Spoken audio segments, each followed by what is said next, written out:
Hey, Cinnaboy Alliance, Travis Johnston here. Hope you are all doing reasonably well in light of the circumstances. Pastor Greg asked if I could, share a devotional of, just what God's been teaching me in these days. So, just a little cartoon to start us off with here. So we got one guy on land on a deserted island, and he sees a boat, and he screams out, "Boat!" Meanwhile, the guy in the boat is so excited to see land that he screams out land. It's interesting, the different perspectives, depending upon the situation, right?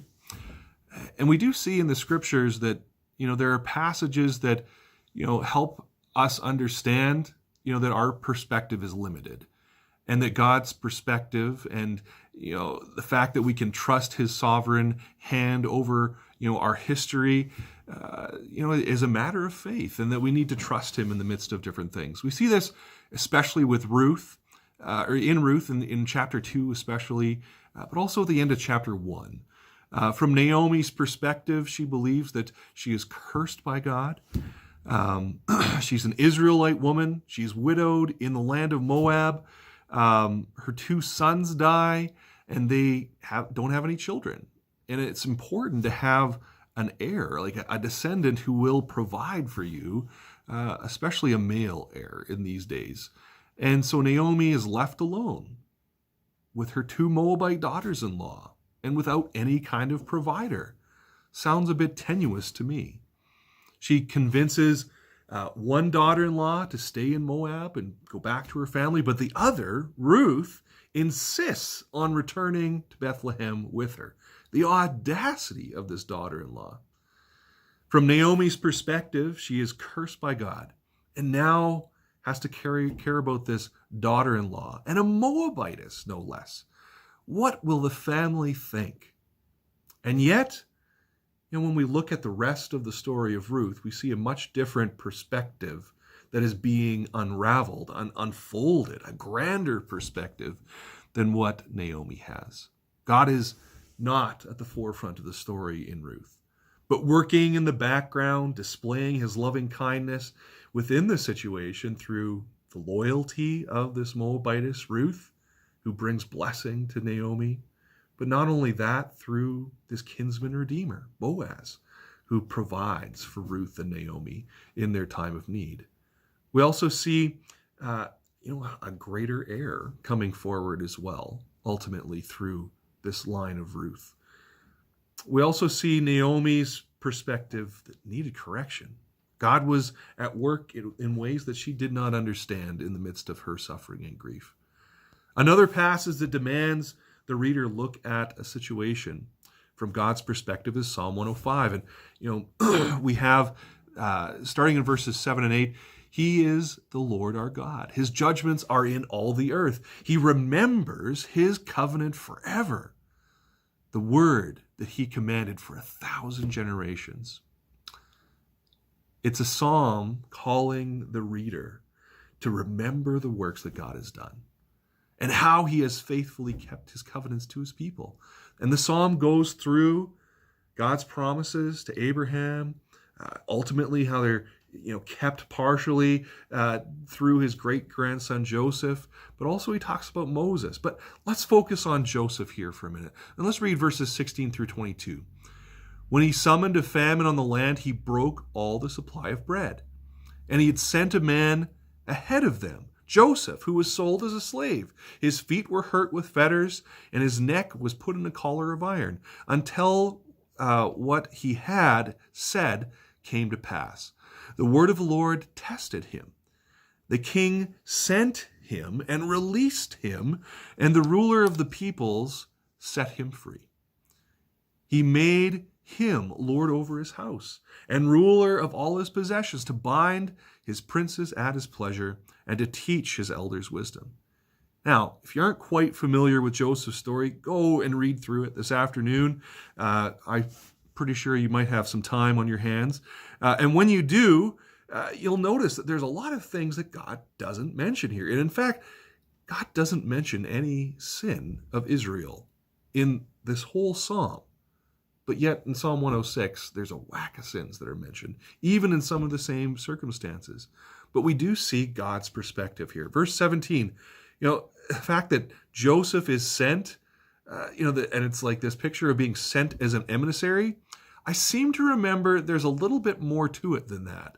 Where he's dragged down to Egypt against his will. His brothers, have sold him into slavery. He's deceived, his father is deceived, by the brothers, making him believe that Joseph was dead, amongst other things. We see that in verse 19, he's tested. That's, one way to put it, but there's more to it than that, right? As we see in Genesis, there's the incident with Potiphar's wife. Joseph is thrown in jail. He's forgotten about, and, a whole bunch of other things. Those are all pictures of testing. And it's clear that God has not forgotten these details. So why does he leave them out? Well, the author wants us to see things from God's perspective. How he is faithfully working to fulfill his promise to his people. We do see that Joseph understands this as well. We see it especially in Genesis chapter 50, verse 20. And even though many of us would say that Joseph has every right to be mad at his brothers, mad at those in authority over him, even mad at God for how he has suffered, we do see that he understands God's perspective and this grander picture and grander way that God is bringing about his promise in light of what's going on. Genesis 50, verse 20, this reveals this trust that Joseph has for the Lord in the midst of this. As for you, you meant evil against me, but God meant it for good, to bring it about that many people should be kept alive as they are today. It's because God did this, that we see God providing a salvation for his people in the midst of a famine. Having God's perspective, is even seen in what Jesus does for us on the cross.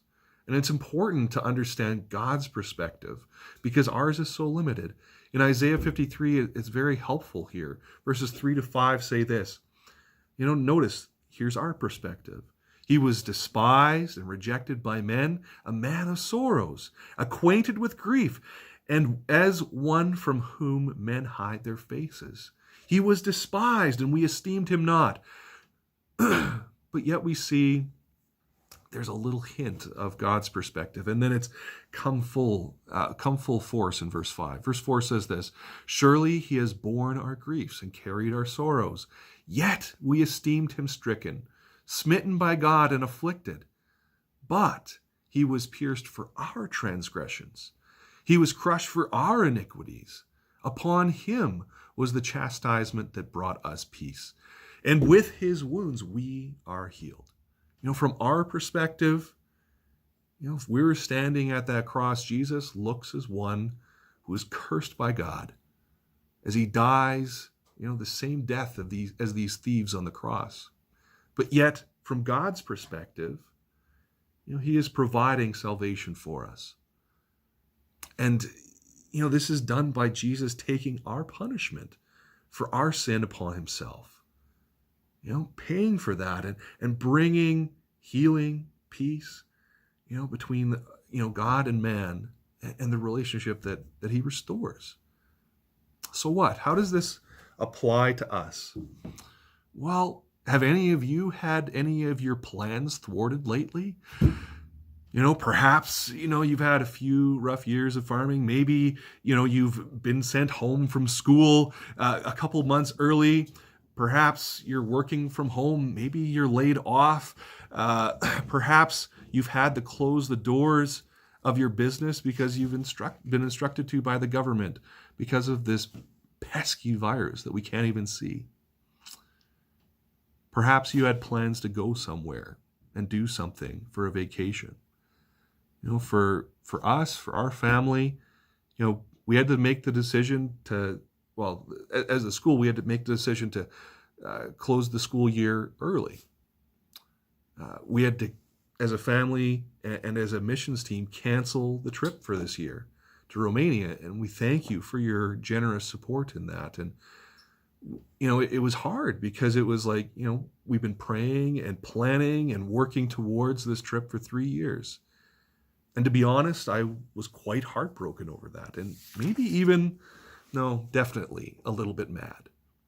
But the Lord quickly reminded me not to look at the circumstances from my own perspective, not to have a pity party about it, but to ask him to help me to trust him that I might see his perspective in this time. And it's been amazing to see the opportunities that have been made available to the ministries that we were hoping to work with to share Christ, even in the midst of these circumstances. And it's been awesome to hear of all the different conversations the believers here at home have been having with friends and family who are, somewhat a little bit more open in these days. And we still have plans, that next year we'll hopefully make that trip to Ukraine and Romania. But from what perspective are we viewing our circumstances?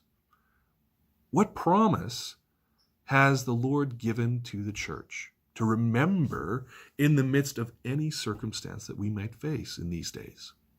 Well, we see Romans 8:28 is a very helpful verse for us. And we know that for those who love God, all things work together for good, for those who are called according to his purpose. And this is even more significant when we take note of the circumstances of persecution that the church was facing in Rome in the rest of the chapter. Lord, I pray that you'd help us not to have a pity party, that you help us to have your perspective, that at this time, we can see what is the best things that you want us to do, that you want us to learn in the midst of this. I pray that you would help us to reach out as we're called to with the gospel of Christ. Have a great day.